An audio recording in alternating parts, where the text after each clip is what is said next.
Assalamualaikum pipi semua. Okey, sekarang ni kita berada dekat Maktam Warung Nasi Talam. Okey, ini di Lenggong, Perak. Okey, ini suasana dia. Aku bawa first time lepas Broris, aku tengok video Broris, dia datang makan sini. So, aku pun try datang hari ni. Memang plan asal aku nak ke sini, tapi aku pagi tadi aku pergi Betong dulu, balik baru singgah. Lepas tu dia ada ayam bakar, ikan tengok. Dia datang dengan set. Dia ada set ikan, dia ada set, lepas tu ada on ayam, ayam panggang apa semua. Dan inilah dia setnya. Ini set dia. Lepas tu saya kena ulam.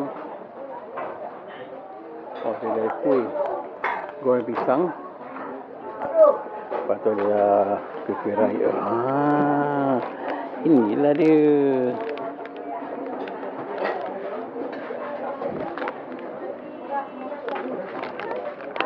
Ini kasamnya.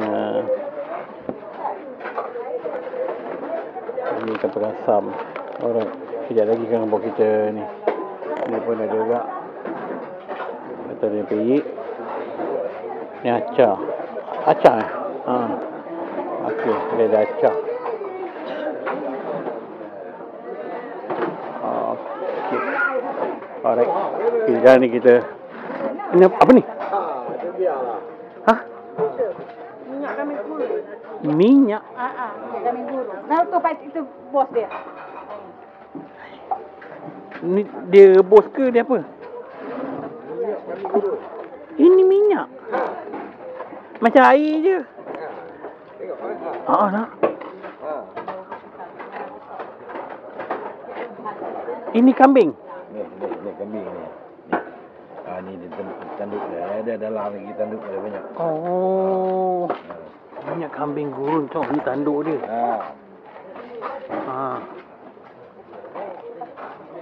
Buat sendiri tau.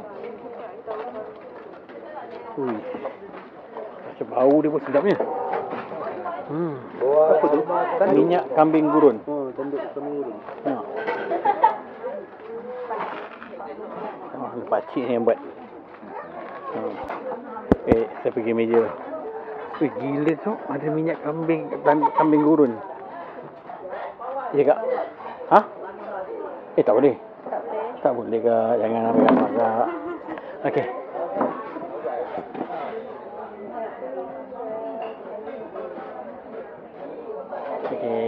Okey.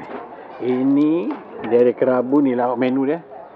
Nasi, air, lepas tu ni air asam, kita bacan tu air asam kot. Lepas tu sambal bacan dengan kelapa punya ni, masak lemak, kerabu, ikan goreng, ikan masin.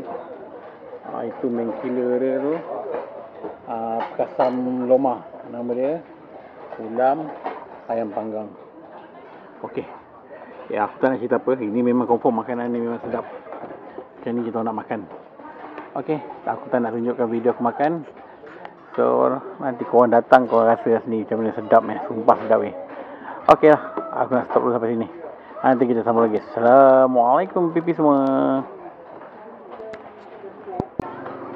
Dan inilah hasilnya.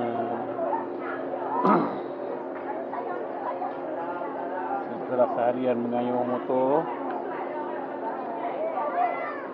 ini nasi tak laku, air tak laku, tapi lauk laku. Lauk habis. Sumpah, lauk habis. So, kau tengok buat apa ni?